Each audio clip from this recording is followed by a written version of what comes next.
আল্লাহর হাবিব সাল্লাল্লাহু আলাইহি ওয়াসাল্লাম একবার একটা যুদ্ধ থেকে ফেরার পথে মরুভূমির মাঝখানে সেনাবাহিনীকে থামিয়ে বিশ্রামের ঘোষণা দিলেন যে তোমরা একটু বিশ্রাম নাও।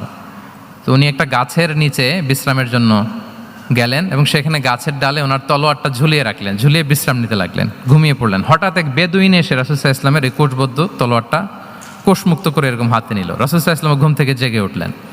এবার বেদুইন বলতে আরম্ভ করলো, মাইয়ামনাউকা মিন্নি, এই মুহাম্মদ তোমাকে এবার কে বাঁচাবে বলো, এই তো আমার হাতে তলোয়ার, কে বাঁচাবে?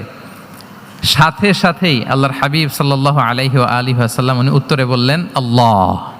উত্তরে কি বললেন?